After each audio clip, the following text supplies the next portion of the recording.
Well, greetings, pinball fans, and welcome to another episode of Alpha Bravo Pinball. Today on the program, Foo Fighters, a recent release from Stern Pinball.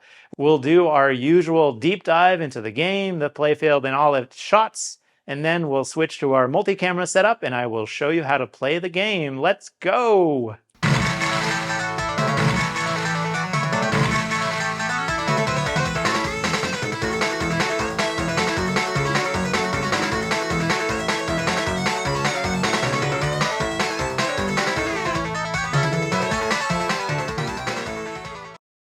Released by Stern Pinball in February of 2023, Foo Fighters is a game that continues the decades-long tradition of music-based pinball machine themes. Indeed, multiple of Stern's releases over the past 10 years have been music-based, and looking at the last couple in particular, they've done roughly one music title per year, with Led Zeppelin being released in December of 2020, designed by Steve Ritchie, and then Rush, released in January of 2022, designed by John Borg. That brings us to Foo Fighters, released earlier this very year. But who is the designer? After the last two music games, which were made by veterans of the industry, this time around we have a game from a brand new designer, none other than Jack Danger, an animator turned pinball streamer turned pinball designer. Having previously done the Jurassic Park Home Edition game for Stern Pinball, this is his first regular coin-op game, or cornerstone title as Stern calls it. It really is great to see the torch being passed over to new designers at Stern. They are the future of our hobby we love so much, after all. Back to Foo Fighters, the game is available in the usual 3 tiers, from least to most expensive. They are the Pro, Premium, and Limited editions. In the garage today, I have the pleasure of having a limited edition model. I am typically a Pro or Premium buyer myself, so it is a special treat indeed to be able to see and play the limited edition and to show it to all of you watching. We're going to take a deep dive into the playfield, looking at all the shots like we normally do. And since I also have a friend that has a Pro version of the game, as we go through the playfield, I'll point out some differences between the Pro and Premium LE and how they play. Just before we do that, however, I'll add one more quick note on the design of the game overall. While previous music-themed pinball machines have focused on giving players a concert-like experience with video footage of the band playing, Jack and Stern have gone a different direction with Foo Fighters. Indeed, the most prominent feature of the game, and one of the first things you'll notice walking up to it, is the Overlord alien figure at the back of the game. Alongside that, the game features a traveling, upgradable van, which you travel to different parts of the country, including a very notable trip to Area 51. Compared to other music games, this gives Foo Fighters a much more story-based approach, with animated characters on screen instead of concert footage. Personally, I think this is a smart move by Stern, giving folks who aren't necessarily a fan of the band itself a reason to play the game, broadening the appeal of the game overall. And by the way, if you think the whole alien thing is random, think again. The term Foo Fighters itself is World War II era slang for unidentified flying objects. Stern took that and ran with it, with full support from the band, evidently. With that, it's time for a deep dive into the various shots of the game. Alright, starting at the very left side of the playfield, we have the radio targets. These are 2 stand-up targets, indicated by these dials on the playfield. Once you complete both of those, you'll see the speaker mesh grill part of the radio start to flash. This indicates that a random award is available to you. If you complete 5 of these, there's a special mode. It's easy to forget about it, but it's there. It also very notable during multi-ball. The random award is often, if not always, an add-a-ball. So if nothing else, remember during multi-ball to mash on those radio targets to get your add-a-ball. Just next to that is the left crossover shot, one of multiple crossover shots on this game, which is really cool. It does an unexpected thing. Not typical for a left orbit shot. I need to zoom out of the view here to show you what happens to the ball. It flings to the right and feeds the upper right flipper very cleanly if you make the shot well. This is also a standard, mode shot with a colored arrow and for combos, etc. Just next to that, we have the left ramp. The left ramp is the closest shot to you, the closest ramp shot to you as a player. Fairly wide, fairly generous, makeable best, I would say, with a backhand from the left flipper. And this is your mode start shot. So note the van insert. When that's flashing, you have a travel to a city for, the standard game mode available to you. So keep an eye out for that shot. Just next to the left ramp, we have the 3 drop targets. These are makeable off the plunge. They're makeable off of a center spinner shot by holding the top right flipper up. They're makeable from both bottom flippers. So yeah, they're makeable from all over the place. The drop targets have a long target behind them. Basically, you make all 3 drop targets, after which you mash the long paddle stand-up target behind. And this powers your van upgrades, which upgrade your mode scoring in different ways. They either give you more time for the modes, they can spot some shots for you for the modes automatically, or they can increase the mode shot scoring. So it's a total risk-reward play. Before you start a mode, you can decide whether or not to try to upgrade your van. Upgrading the van, of course, is a big scoring potential, makes your modes better, but of course you risk draining before even starting the mode. So I really like these risk-reward plays. This is a fun element of the game. Next, we'll go to the back of the playfield. We have the center spinner shot. Center spinner can be upgraded to super spinner by rolling over the in lanes enough times, after which it'll flash, and that center spinner shot feeds also the top right flipper cleanly. Next to that, one of the most prominent features of the game, the Overlord. The Overlord has 2 stand-up targets flanking each side, as well as a center open area with 2 prongs that can come up to capture the ball. When it does this, of course, you've locked a ball for multi-ball, but this ball then acts as something you can shoot. It's effectively a captive ball at that point that you can mash, and the game will detect it. On the premium LE, there's a magnet back there that can also fling the ball around for you. This activates one of the main multi-balls of the game, Overlord multi-ball. So it's fairly straightforward. You mash those targets, you get the ball in there, and you'll get your multi-ball. But after that, we have the right ramp. The right ramp is flanked by 2 bot stand-up targets. There's 2 others on the playfield as well. But the right ramp on the Pro version, there is no mini playfield at the top, so the ball simply returns to you safely on the lower right flipper. On the Premium LE, the right ramp will send the ball to the top mini playfield, Area 51 mini playfield. And finally, the right orbit. Again, this is a shot, the first time you make it, it does not do what you think it will do, a typical orbit shot. It is a crossover shot.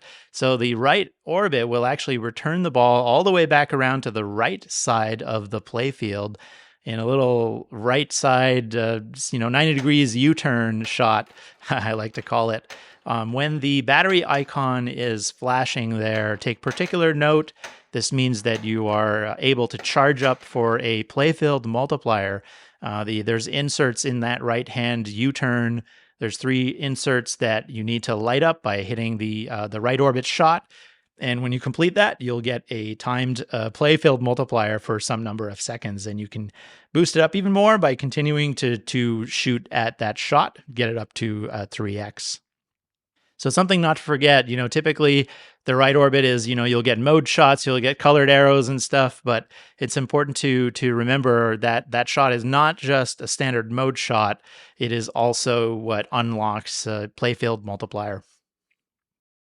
Now to the top right flipper shots. There are multiple for a top flipper. Sometimes there's only so many shots you can make from top flipper depending on the design of a game. But I'm counting, let's see, the drop targets. There's a loop shot, a stand-up, and then a ramp shot, and then a captive ball. There's a lot to shoot at from the top flipper on this game, which is great. The best way to make those drop targets is from the center spinner shot, followed by simply holding the flipper up. So when you're shooting at the ball directly, you have an orbit shot, which is the bottom shot on that top flipper. Swings the ball back to that same flipper at wicked speed, so watch out for that. Then there's a bot target, 1 of 4 on the playfield. Then there is a ramp shot. It's tucked behind there, difficult to see on the Premium LE, more obvious on the Pro playfield, but it's the same shot on both games. That ramp shot sends the ball back down to the bottom right flipper. And finally, the UFO captive ball. Speaking of the UFO captive ball, we skipped on it in our sweep earlier.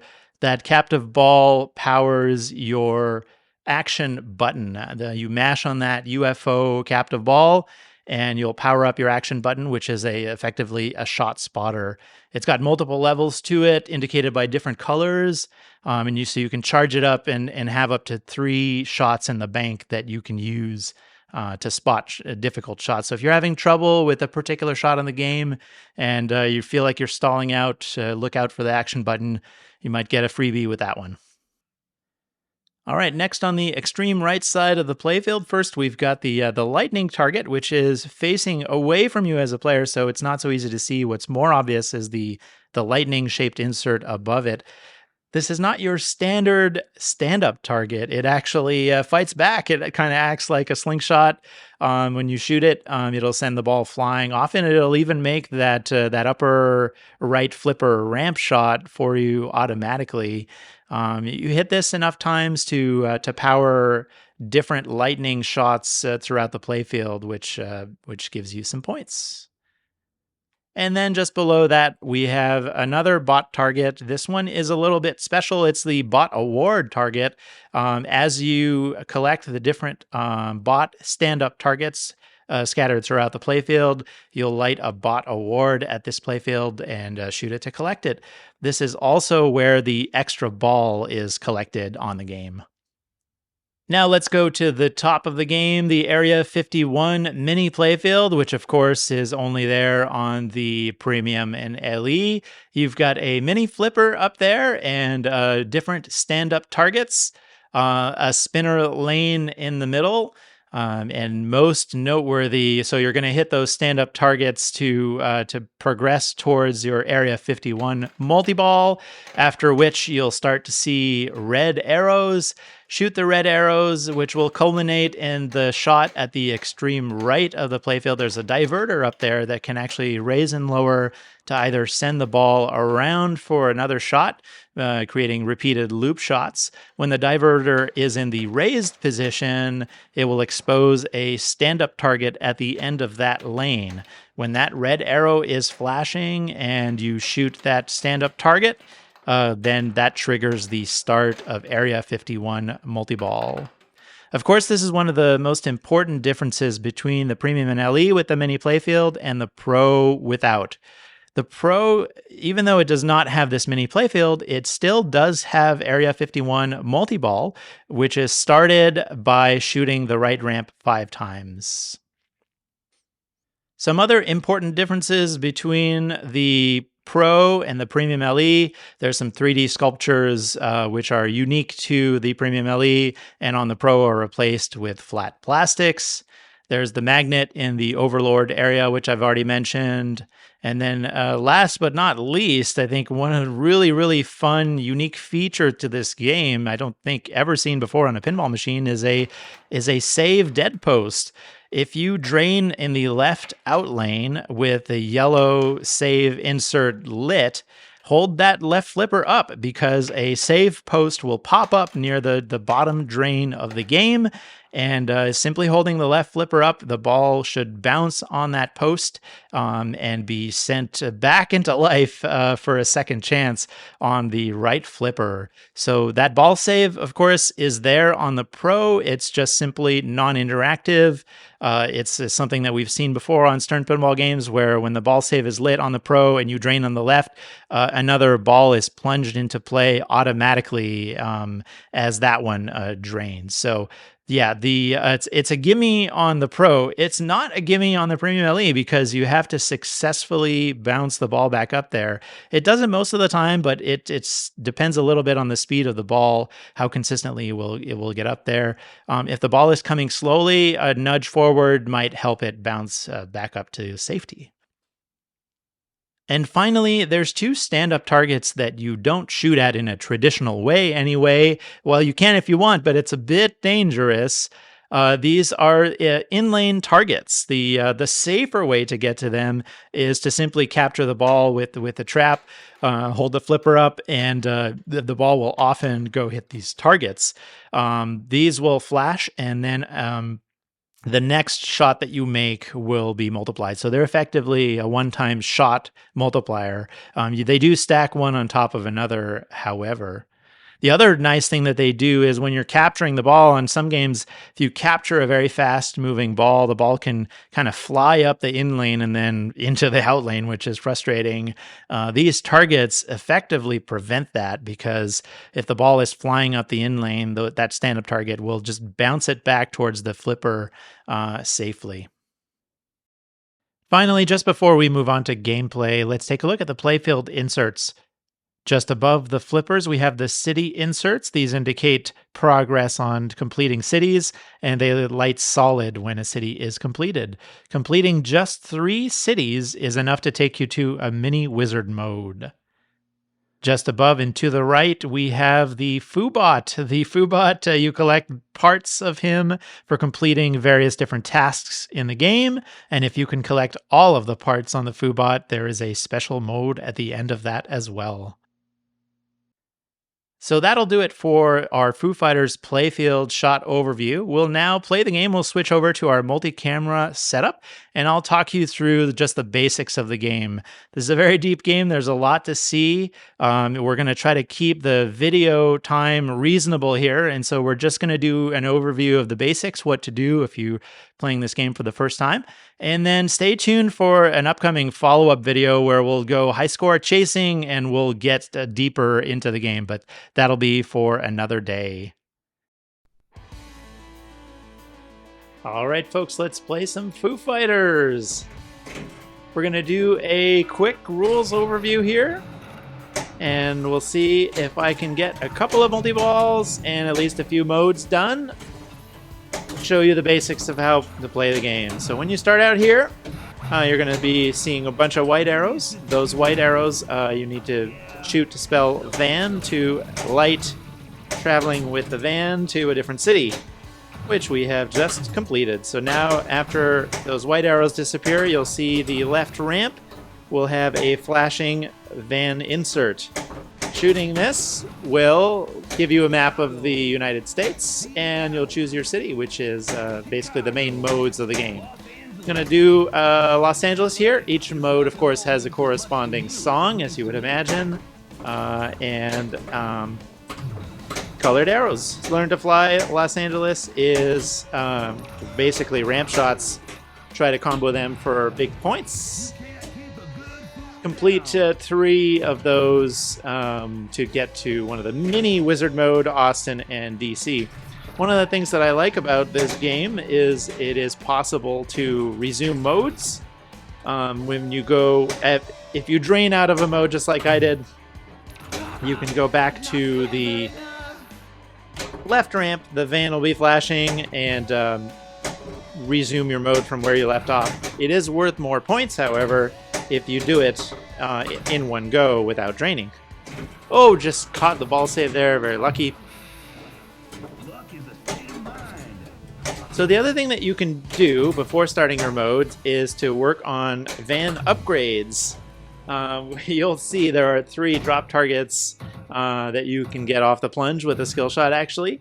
Those 3 drop targets followed by a bunch of hits of the target behind the drop targets will give you van upgrades. Those van upgrades make your life better during the van modes, either giving you more time or spotting shots or making the shots more valuable, depending on the light that's flashing at those drop targets. I got a couple of upgrades here, as you can see on the map of the country. On the left side, we've got 3 shots spotted and 750,000 extra per shot. Those are perks from my van upgrades that I got with those drop targets. We're going to continue with Learn to Fly. See if I can at least complete a mode here. As left ramp, which you can backhand, as you can see, the nice right ramp, which takes you to the mini playfield. And I think that's enough to complete it. You'll see the flashing light at the overlord. That signals that the last shot is ready to complete the mode. And now I've got a solid flashing light at Los Angeles on the playfield here. So 2 more of those, and we're at the mini wizard mode. Easier said than done, of course. I'm already on ball 3 here. Alright, so in terms of multi-ball, as you saw, I locked a ball already at the overlord shot. Hitting that overlord shot a bunch of times, the 2 targets left and right of it, as well as the overlord shot itself, will progress towards enabling the lock for overload multi-ball. And when you do, you'll see a green insert flashing. Start out my game here just doing that. On the premium and LE, there's a magnet in there that can fling the ball around. And as you saw, there's 2 forks that can come up to capture the ball when you do lock. And it captures it, leaving it exposed to the player as a Newton ball effect. So there it is, ball locked in the overlord. Now hitting overlord a bunch will actually progress towards the multi-ball.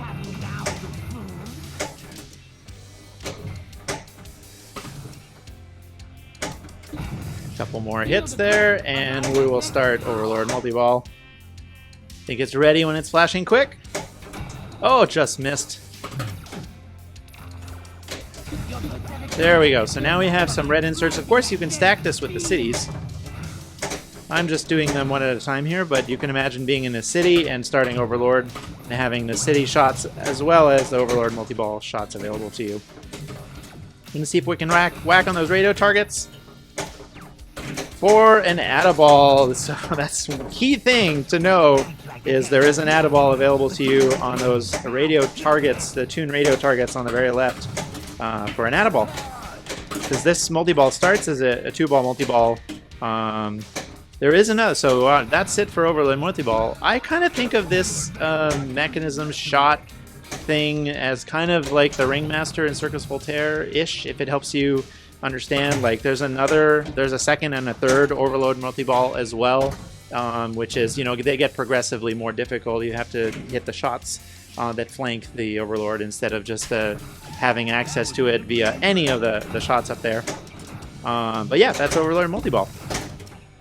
Last thing that we'll talk about here, just to give you an overview of what to do when walking up to this game, maybe for the first time. Well, first of all, that shot right there, super important. The battery on the right orbit signifies that you have a playfield multiplier coming your way if you hit that shot a bunch of times. That right orbit sends the ball back to the right side of the playfield. It's this really cool crossover shot that's surprising the first time you do it. But you'll see some inserts in the little U-turn on the right side of the playfield. That's where the ball ends up when you hit that right orbit. When you complete all of those, you get a playfield multiplier indicated on the screen.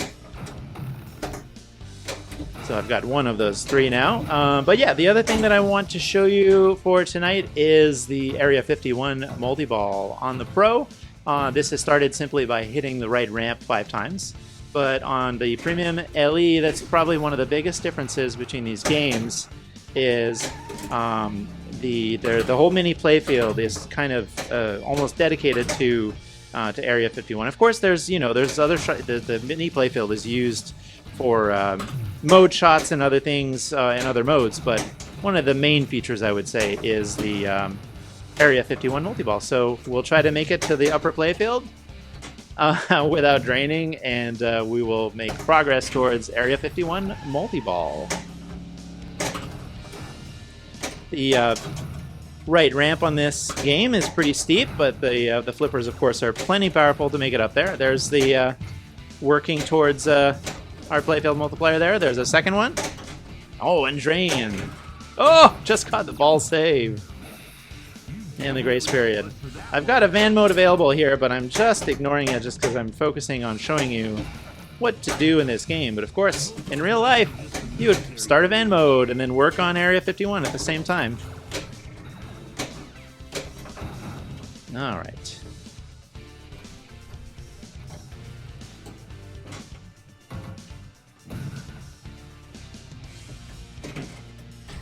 So I've got my multiplier almost ready to go, actually.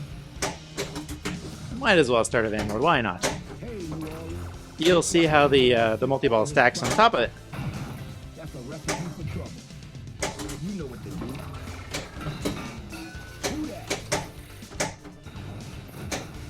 Yeah, so the right ramp I was saying is pretty steep. The flipper's plenty powerful. I wouldn't call it narrow, but it's certainly not super wide. It's kind of one of those medium difficulty shots. Definitely a super satisfying shot to make. See the ball go up there, and then... oh, it doesn't want to go! Stop this festival of noise!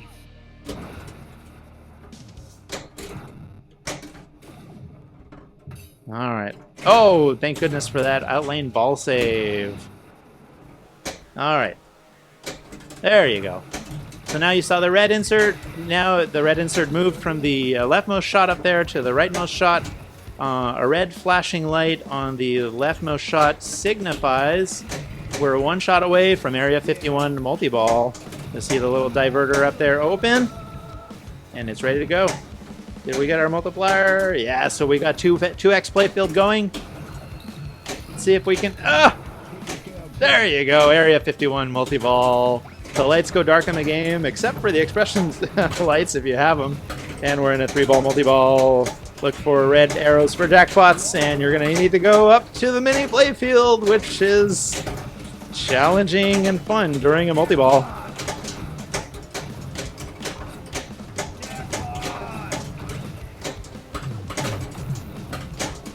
Woo! Does the Add-a-Ball apply in this multi-ball? I believe it does. Overdrive save. Nice. That up post is so cool. You missed it right by the flippers, below the flippers, when the ball is right about to drain, when you've got that yellow insert lit on the left out lane, you've got a ball save available to you. All you have to do is hold up the left flipper. Well, there you go. That was Area 51 multi-ball.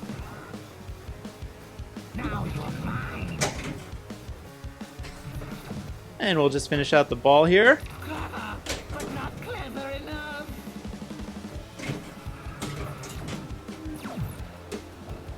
Oh, center drain. Oh, grace period. Get some van mods. Oh no, that's the risk. That's the risk, folks, of going for those drop targets off the plunge. You risk a center drain exactly like I just did. There's a bunch of other skill shots on the game, of course. So much more to this game. We didn't even talk about the in-lane targets, which give you a shot multiplier when you hit them, your next shot. We're going to end the video here for tonight, folks. I hope this was helpful and at least gives you an idea of what to do when first walking up to Foo Fighters for the first time. Again, you've got your white arrows, which gets you to van modes. Focus on the drop targets for van upgrades. The Overlord, just like Dash Toy, gets you a multi-ball, and then the right ramp to get to the upper playfield for Area 51. If you do all of those things, you get enough van modes. You'll get an extra ball after 2, for instance. After 3, you get to the mini wizard mode. You're well on your way to a billion-point game on Foo Fighters. Hope this was helpful. I'm going to be doing another video dedicated to trying to get a high score on this game, just to keep the video time more reasonable. We'll do that as on a separate night. So hope you'll join me again for that. For now, that's going to be it for me here at Alpha Bravo Pinball. Good night, everyone. Stay safe and play some pinball. Bye.